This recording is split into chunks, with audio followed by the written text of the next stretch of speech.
Olá pessoal, tudo bem? Nós estamos voltando aqui à nossa quinta aula da oficina para pregadores. Vamos lá. Te peço você, se você não se inscreveu, se inscreva no nosso canal.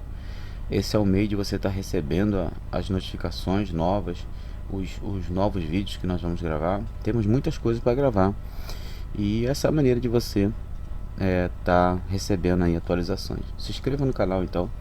Valeu? Curte e compartilhe também. Vamos lá, gente. Ferramentas para pregação. Vamos pensar nisso aí, ferramentas para pregação. Algumas coisas que são importantes para nós é observação do texto, tá? Você vai pegar o texto, você vai ler e vai procurar detalhes no texto. Que detalhes são esses? Coisas que palavras que você achou interessante. Aí você marca. Você está lendo o texto, pega aquela palavra ali e guarda. Bem, isso aqui está interessante, continua lendo. E você lê aí pelo menos 3 vezes o mesmo texto, na mesma versão de Bíblia. Lê o texto pelo menos 3 vezes. Por que isso? Quando eu leio o texto, eu tenho uma visão. Mas quando eu leio mais uma vez, aquele entendimento mesmo vai clareando. Eu vou entendendo melhor. E quando eu leio a terceira vez, eu vou entendendo melhor ainda. Eu vou olhando, vou percebendo detalhes que eu não percebia antes. Então, quando você lê o texto pelo menos 3 vezes, você consegue observar, você consegue extrair muito mais detalhes do que você lê uma vez só. E se você puder ler, depois de ler essas 3 vezes, ler uma outra versão, é interessante, porque às vezes tem coisas que eu tenho uma dúvida no texto, mas lendo outra versão, essa dúvida ela acaba, eu vou conseguir entender melhor. Antigamente era muito difícil porque você tinha que ter várias bíblias, né? A gente tinha 5, 6, 7 bíblias com versões diferentes. Então isso tinha um custo, era difícil. Hoje em dia não, você pega um aplicativo que é gratuito da Bíblia e ali você tem várias versões. Te ajuda muito, né? Não precisa de ficar comprando várias bíblias que o custo era alto, né? É claro que essas bíblias são boas, tem bíblia de estudo, comentário, mas facilita muito a leitura e você lê em outras versões, tá? A outra coisa importante para a gente fazer é fazer perguntas ao texto, tá? Questionar o texto, no sentido bom, né? Claro. Quem é o autor do texto?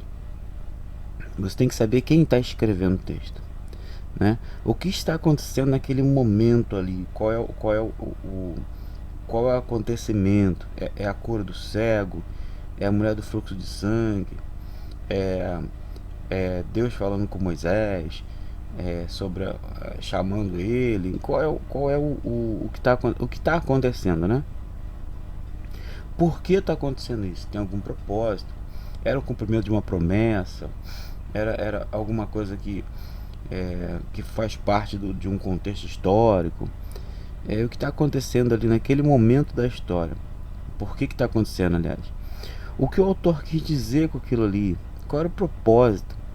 Ele estava escrevendo uma carta para uma igreja, estava tentando resolver o problema de uma igreja. Por exemplo, Paulo escreve para Coríntios e aquela carta ali está resolvendo um problema que estava acontecendo com aquela igreja. Então o que está acontecendo? Paulo está dando uma resposta a uma solução de um problema. E por aí você vai vendo em cada parte, em cada texto que você lê, que você está pregando, existe o que o autor está querendo dizer naquele momento ali. Examinar bem o texto e o contexto, né? O texto antes e depois. Aí tem um tal motivo de muitos erros, né, em pregações. Aí está o motivo de muitas doutrinas erradas, de muitas heresias, de muitas interpretações erradas. As pessoas pegam versículos soltos e trabalham nele. E aí é um erro. Ela pega o versículo solto, começa a imaginar coisas e trabalhar com aquele versículo solto. Isso é um erro terrível, terrível. Ela não entendeu o contexto, ela não buscou o contexto, mas ela pegou para si o versículo. A gente precisa ter noção do contexto histórico e cultural. Por que o autor falou aquilo ali naquele momento? Por que Jesus falou daquela forma? Porque ali tinha um contexto histórico e cultural. A cultura era uma, a história, o momento histórico era outro. Então existe ali algo importante para a gente compreender, para a gente poder aplicar. Senão a gente vai estar falando coisa errada. A gente vai querer olhar para o texto com nossos olhos atuais, o que a gente vive hoje. E não pode ser assim. A gente precisa olhar para o texto com os olhos da época. O que estava acontecendo na época, por que as coisas aconteceram daquela forma. Então isso a gente precisa entender. Não adianta eu querer olhar com o meu olhar hoje, onde estamos vivendo, no local que estamos vivendo, e tentar comparar as coisas. Não dá. Eu preciso viajar até a época, né, e até o momento da história lá, e tentar entender o porquê, como foi escrito isso na época, como eram as pessoas, como era a cultura, como eles viviam, e a sociedade como se comportava. Aí sim eu vou extrair um conteúdo muito bom. Precisamos também aplicar. Olha, se você leu o texto bíblico, se você pregou, e se você não aplicou, não tem sentido. Esse texto, ele precisa fazer sentido na minha vida, né? E como é que o texto faz sentido na minha vida? Eu preciso fazer algumas análises, olhando para o texto, olhando para o personagem, olhando para a situação. O que eu preciso melhorar na minha vida? O que me chamou a atenção ali que eu preciso, olha, isso aqui eu preciso dar uma melhorada, eu preciso resolver isso aqui na minha vida. O que tem para aprender ou edificar? O que vai me edificar aquele texto? Qual a lição que eu tiro daquilo ali? Gente, sempre tem alguma coisa, sempre tem alguma coisa para mudar.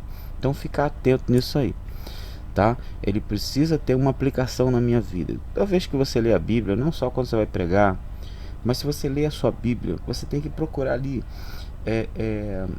o que pode, o que tem de errado em você, o que você precisa aperfeiçoar.